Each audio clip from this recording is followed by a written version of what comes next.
Hello, welcome to Julianne and Kyla, Traveling Teachers. I'm Julianne. I'm Kyla. And today's video is going to be giving you questions to ask during your interviews, as well as interview tips for getting a job in South Korea. So like, comment, and subscribe below. Thank you!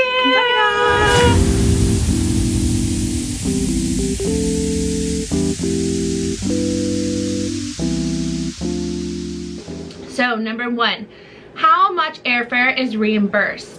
This is important because some schools will do a full round trip reimbursement.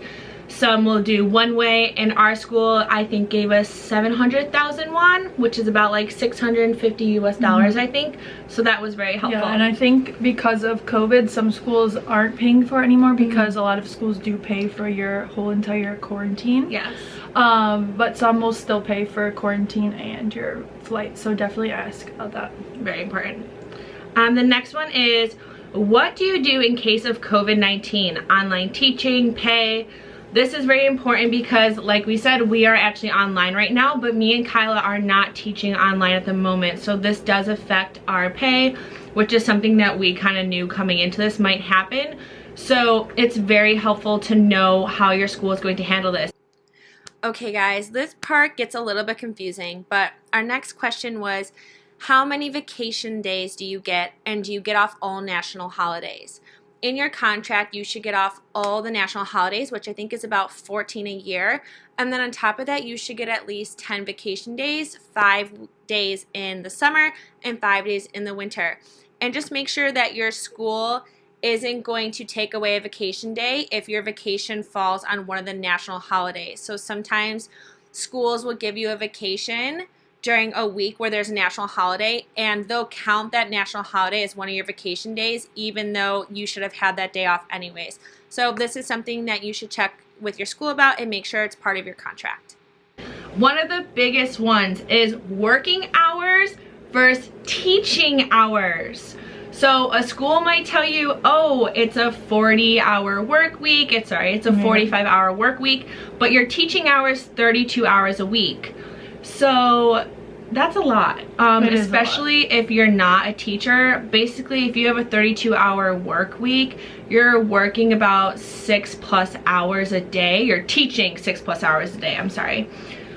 Which doesn't sound like a lot, but when you think about all the prep you need to do, even to do all those teaching hours, it's a lot. This one isn't too important, but I think it's nice to know. How many foreign language teachers do you have at your school?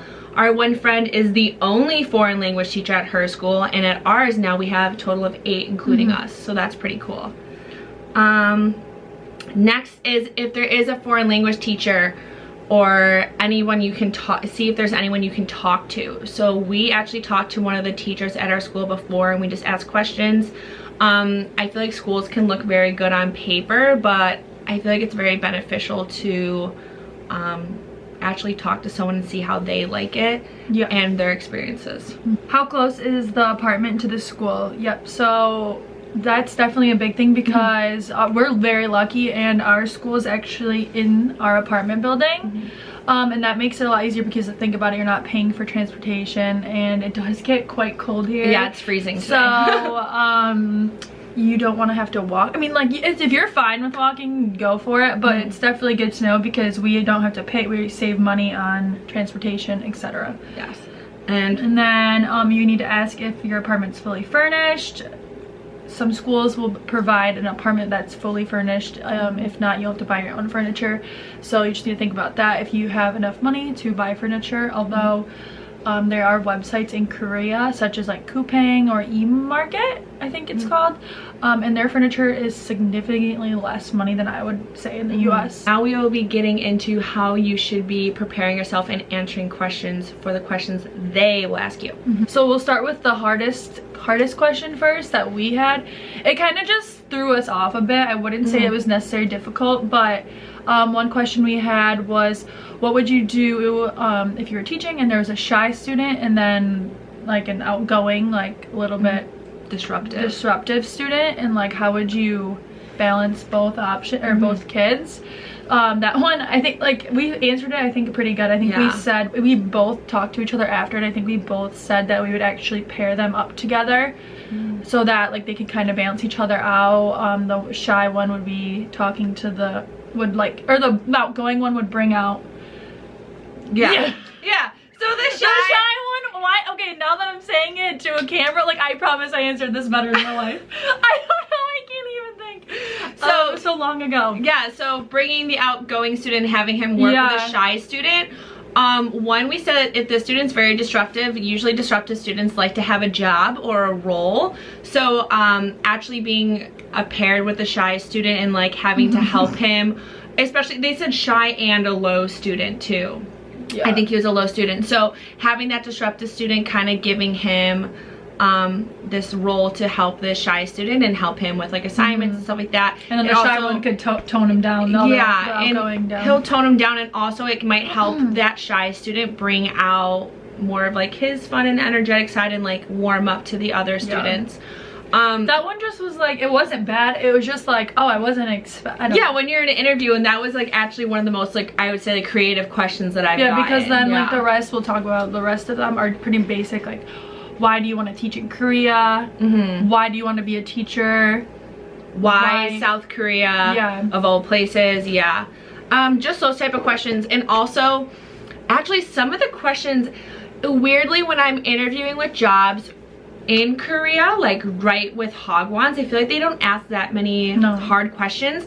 But when I went through agencies and like actual like big corporations or whatever, or organizations, they would ask the hard questions. And they were like, how do you deal with stress? This is also very important. If you don't know how to deal with stress. That was a big question. I think we got that essay almost every school. Yeah, if you can't deal with stress, moving overseas is not for you. Not for you. So yeah, you need to be able to talk about that. I call my mom, I journal, I take a walk, you know, just come up with anything. And like the big thing you say is I do better under pressure, or like I perform better under pressure, or when I'm stressed, which I actually think is quite true for me personally. But yeah, don't, I mean, like, listen to this, but also like if you really feel like, oh I don't know how to oh shoot, I don't know how to handle stress, then think about this.